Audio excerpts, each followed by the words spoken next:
Hola, ¿qué tal? Me llamo Martin Brauer. Yo nací en Alemania el 20 de noviembre. ¿Y qué pasa? No sirve de nada nacer en Alemania. Si uno lo que quiere es ser alemán, para ser alemán hay que tener sangre alemana.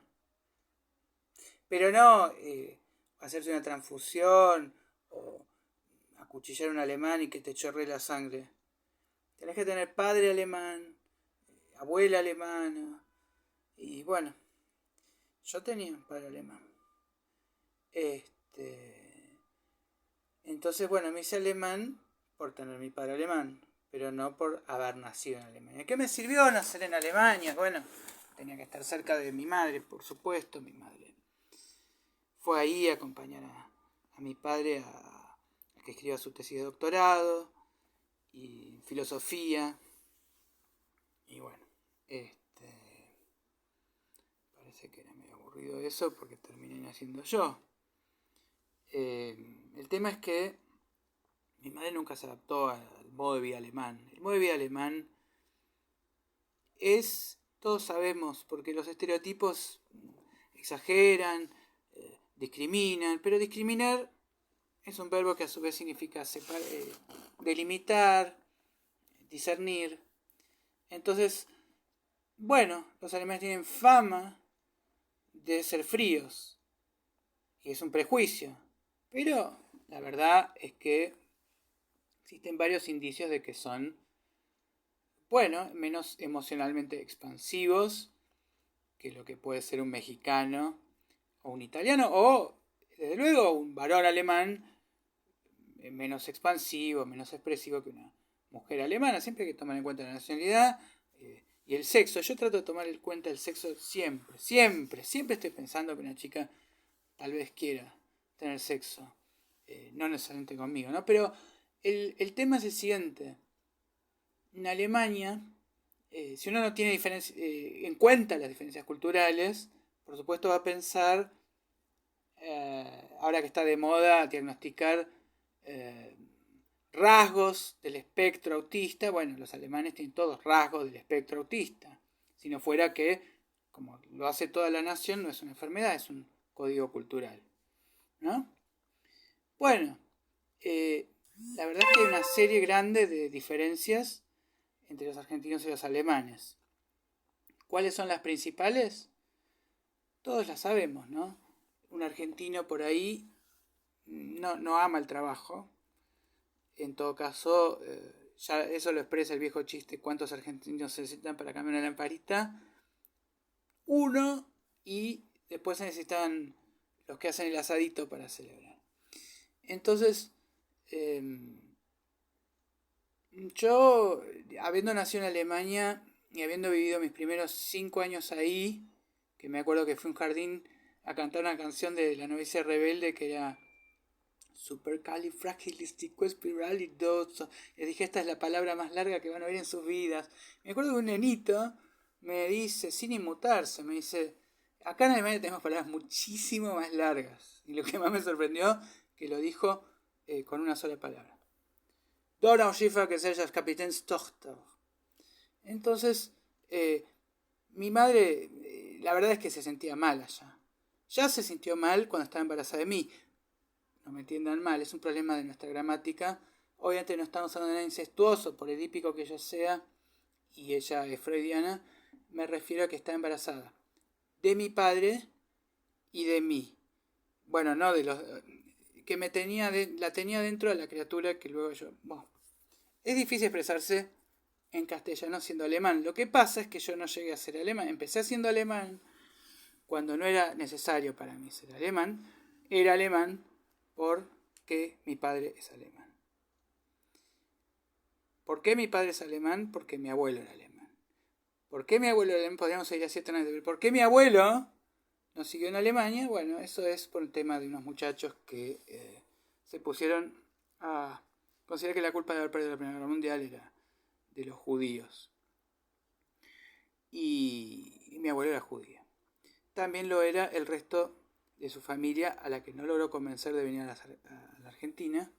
Él hubiera querido ir a Estados Unidos. Pero bueno, digamos que es a la vez heroico lo que hizo de poder escaparse a tiempo en 1938 y muy trágico y terrible la carga de no haber podido, la culpa del sobreviviente de no haber podido convencer a su familia del peligro real que había, porque en realidad en Alemania había sido hasta ese momento un país bastante menos antisemita que todo el resto de los países, ¿no? Entonces también los judíos que estaban bien asimilados en Alemania y que ya muchos, digamos, la mayoría de los judíos no se veían para nada la obligación de convertirse al protestantismo o, como hacían en España, ponerse un exagerado apellido español, tipo de la Cruz. Eran médicos, eran abogados, ejercían las profesiones liberales, no había, digamos,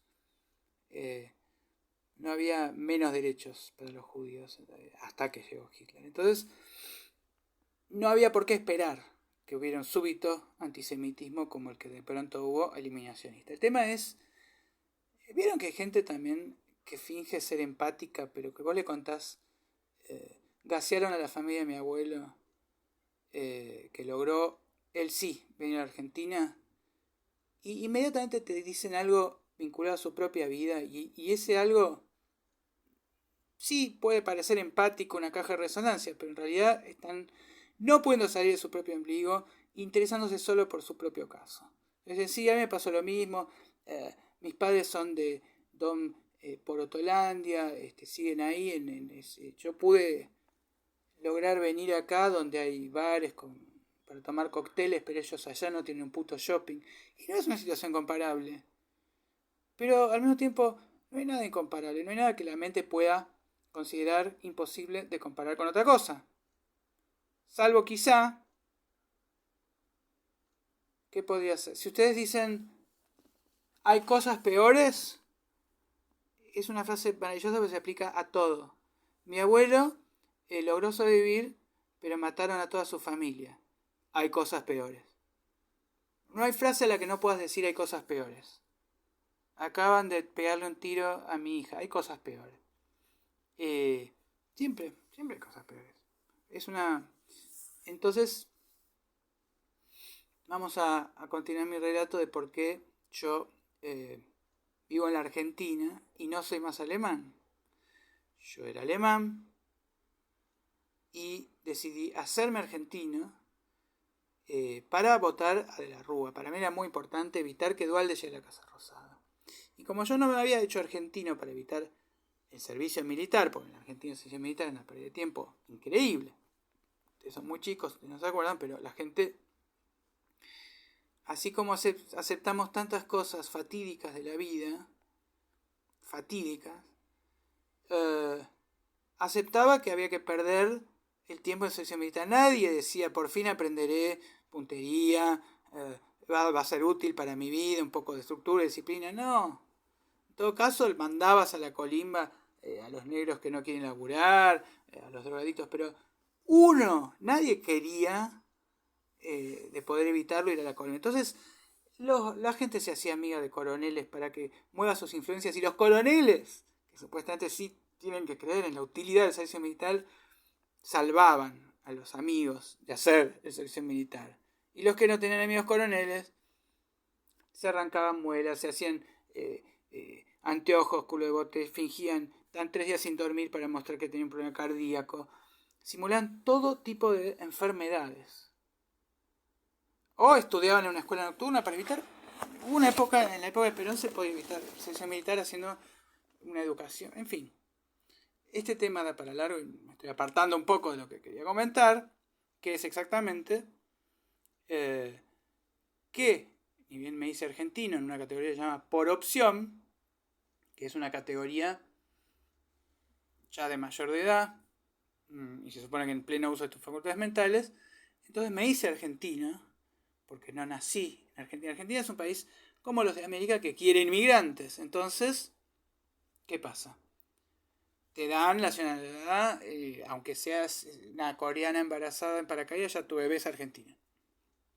No tenés que descender de los paturos, es mejor que no desciendan de los paturos. Somos muy desangerizantes. Bueno, con lo cual, ¿qué pasa? Ni bien me hago argentino, voy a la embajada alemana a renovar mi pasaporte y veo un cartel que dice declaración jurada que no adquirió en los últimos 20 días otra nacionalidad. En ese momento no había internet, no cruzaban datos y nadie se habría enterado de que me hice argentino por opción. Pero los alemanes, y yo en esto debo decir que soy alemán, que tengo datos, digamos, aspectos culturales más alemanes que argentinos. Los alemanes somos muy honestos. O bien, la honestidad alemana hizo que yo espontáneamente quisiera decir la verdad, o bien, el cagazo argentino, el rigor alemán, hizo que yo, intimidado, confesara. No sé, por suerte preguntaban eso, me preguntaban, ¿se masturbó anoche? En fin, cosas íntimas, ¿no? Pero uno las termina confesando. Bueno, entonces llego y me dicen, usted ya no es más argentino. ¿Cómo no voy a ser más argentino? Si escucho a Gardel, hincho por Maradona. No, pero usted, perdón, es verdad que no era cierto. No, usted no es más alemán. ¿Cómo que no soy más alemán? Si escucho a Marlene Dietrich y doy clase de alemán, traduzco a Heidegger. Sí, no tiene nada que ver, pero usted se hizo argentino. Sí. Bueno, entonces va a apuñalar por la espalda a los soldados alemanes que pernoctan con usted, como hicieron los italianos traidores. ¿Pero qué está diciendo? Claro, si Argentina y Alemania entran en guerra, usted le juró lealtad a la bandera argentina. Digo, ¿cómo van a entrar en guerra Alemania y Argentina? Si Argentina ama a Alemania. ¿Cuántos nazis han venido? Le digo que es una frase muy poco afortunada en la actual embajada desnazificada, bien pensante. De manera que me dijeron, usted no es más alemán. Y yo ahí, exasperadamente, dice, pero yo nací en Alemania. Que es como nace todo este relato, ¿no? Yo nací en Alemania. Ellos me contestan, no tiene nada que ver. Si un gato nace en un horno, eso no lo convierte en un pan. De manera que yo soy argentino. Ya desde antes de nacer, algo malo había con los alemanes. Porque el médico al que fue a consultar a mi madre en mi ciudad natal, Erlangen, le señala la panza y le dice ¡caput! Mi madre se pone a llorar pensando que tuvo un aborto espontáneo, como si pudiera haber algo espontáneo en Alemania. Y el médico parsimoniosamente consulta entonces un diccionario de latín que tenía en la biblioteca y efectivamente dice, no me equivoqué, se dice cabeza, no caput, cabeza. Quería mostrarle que aquí está la cabeza de Mati. Bueno, no fue un gran, brillante comienzo y ella, mi madre, que es muy sonriente, muy sociable, allí realmente se sentía muy sola, en una atmósfera como deshumanizada. Incluso una vez me dijo que le gustó algo que le hizo acordar a su tierra natal. ¿Y qué era ese algo? Una estación de servicio, eso, que tiene el mismo logotipo, claro. Pero si una empresa multinacional, expoliadora, te resulta humana y cálida, la debes estar pasando muy mal, ¿no? La cuestión es que quería hablarles hoy más que nada de estas diferencias que hay entre argentinos y alemanes, porque yo trabajo en una empresa argentino-alemana. Trabajo en una empresa que finge estar en Berlín y atendemos los llamados de los alemanes y muchos de nuestros teleoperadores son verdaderamente no hablan perfecto alemán. Fingir estar en Berlín es algo malo en ese sentido, porque los alemanes entonces no solo le tienen bronca a los extranjeros, sino que tienen mucha más bronca a los extranjeros que viven en Alemania, por culpa de Merkel, este sirio inútil me está atendiendo. Entonces, es bastante complicado. Una cosa que yo quería advertirles, si ustedes van a vivir a Alemania, o van de visita a Alemania, es que no tienen que saludar dando un beso. Un beso es vivido como algo muy íntimo. Y de hecho, si no fuera porque estamos muy acostumbrados aquí en Argentina a saludarnos con un beso, todos contra todos, es íntimo, porque la mejilla tiene representación cortical, los labios son de enorme sensibilidad, y en verdad tener el acceso a darle un beso en la mejilla o recibir un beso en la mejilla de cualquier desconocido en cualquier lado es toda una proeza para un nerd alemán que tiene dificultades de levante, ¿no? Tan es así que mis alumnas de alemán, cuando llegan ahí y distraídamente saludan con un beso al novio de la amiga, generan un conflicto, porque entonces la amiga le dice, violaste a mi novio ahora se enamoró de vos. Esta distancia corporal que hay que tener, el saludo alemán es muy extraño, incluso el abrazo alemán es muy extraño, es un abrazo donde un brazo, no sé si vieron la pelea de Tyson, la última, pero bueno, un brazo es más o menos para acercar y el otro es para observar que no se acerque más. Y se da un beso en el aire. Ahora igual con el coronavirus se hace una pequeña reverencia o se levanta un pie, se hacen cosas muy absurdas. Y siempre se ha dicho que en Alemania, si usted se termina esta pandemia, se termina la distancia ridícula del 1,5 metros, volveremos a los 5 metros reglamentarios de distancia. A mí lo que más me sorprende es que toda esta preservación de la intimidad estaría perfecta si no se contradijera palmariamente con el hecho de que están en pelotas totales sin ningún tipo de empacho y sin ningún tipo de erotismo ni intimidad. Uno, por ejemplo, comparte una vivienda, es muy común comprar de a dos desconocidos un auto, se puede compartir todo, ¿no? De hecho, en un restaurante, si están ocupadas las demás mesas, uno se sienta al lado de un desconocido y come con un desconocido. Pero bueno, eso está bien en el sentido de que uno también en el subte uno tiene a veces una distancia corporal que no se corresponde a la amistad, ni a mi novio le dejo hacer eso, pero no se lo banca, pone cara de póker, sabe que el alma, el dualismo cartesiano, el alma y el cuerpo está separado, y bueno, más o menos no tiene el significado de algo íntimo.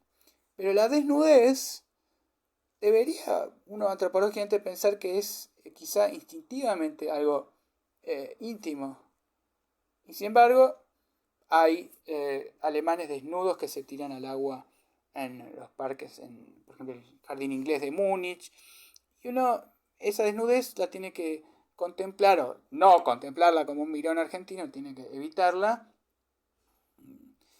como algo que no de ninguna manera es perturbador. Es que en realidad en Argentina también tenemos cosas así, por ejemplo, cuando una madre da la teta delante de todo el mundo y no deja de ser una joven teta, que también para un nerd al que le cuesta levantarse chica. Y no quiero que piensen que yo mismo soy un nerd al que le cueste levantarse chicas. Lo soy, pero no quiero que lo piensen. Bueno, entonces, ¿qué podemos decir de las diferencias entre Alemania y Argentina si ustedes tienen que ir allá? Bueno, yo creo que el tema de los insultos también es muy interesante, como está muy estipulado.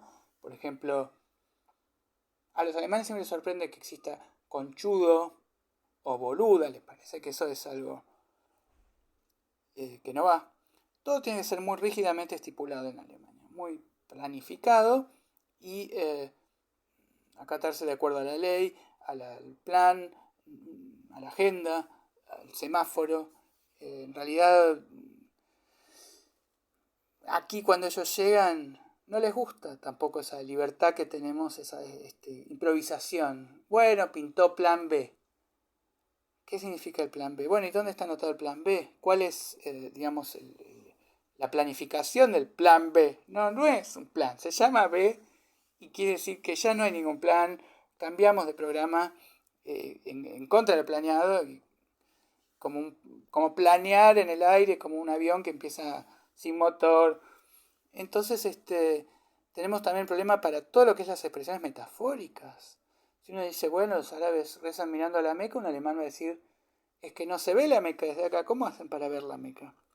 La literalidad alemana es famosa por la falta de sentido del humor alemán. El humor alemán existe, un humor muy, muy naif, que en realidad no es falta de sentido del humor, si uno lo piensa. Si a ellos les causa gracia, alterar un poquitito un sentido. Algo que no llega a ser gracioso con Argentina. Por ejemplo, un chiste alemán es así. Dos cazadores, dos amigos que deciden con un rifle ir a cazar un ciervo, llegan al bosque y dicen, bueno, vos andás por allá, yo por acá. De repente uno escucha un ruido y un grito, no dispares, no soy un ciervo. ¡Pum! El otro dispara, su amigo ya se agonizante y dice, ¿por qué? ¿Por qué me disparaste? Yo te dije, te llegué a decir, no dispares, no soy un ciervo. ¡Qué tonto! Yo entendí, no dispares, soy un ciervo, escuché mal. Bueno, lo conté lo mejor posible, incluso me reí al final, en el momento del remate, para que cause gracia, pero aún así pienso que es un chiste flojísimo para los niveles de chiste argentino, y es que los argentinos tienen mucho más sentido del humor, les causa gracia muchas más cosas que los argentinos, evidentemente. También yo diría que así como hay que al finalizar el chiste alemán decir, bueno, ese fue el chiste alemán, ahí terminó. Porque el remate mismo no revela que terminó, bueno, no es suficientemente gracioso, no es un remate. Hay que avisar que empieza un chiste argentino, porque no se esperan chistes. En Alemania nadie espera que otro salga de la nada, que de la galera saque un chiste, porque ¿cuál es la razón de que alguien cuente un chiste? ¿Cuál sería la razón? Bueno, son los psicólogos. El humor nace en realidad de la frustración. Mark Twain tiene esa famosa frase, en el paraíso todo es perfecto, y como todo funciona, nadie hace chistes, porque el chiste en el fondo es una protesta, una queja, bien formulada, con gracia, pero la denuncia de que algo está mal, de una incongruencia. Entonces se termina preguntando, ¿sería el paraíso si no hay humor? Bueno, en Alemania todo funciona, no hay humor, pero no es el paraíso. Hay que avisar que uno va a hacer un chiste. Si uno espontáneamente dice, hoy llegué tarde porque el subte emergió, tuvo un accidente y salió de abajo, y entonces, en serio, por disopilante, por disparatado que sea lo que uno diga, lo toman en serio. Porque son capaces de hacer que los subtes se eleven, los alemanes, y porque no se espera que alguien diría algo que no es, por la liviandad y el placer de decirlo y de jugar con la imaginación. En realidad, jugar con la imaginación es algo mal visto en Alemania. En Alemania, la imaginación hay que combatirla, porque la imaginación nos conduce a inexactitudes. Y hay que tratar de ser, quizás con perogrullo y obviedad, muy veraz, y que la palabra de uno tenga peso y que se atenga a los hechos.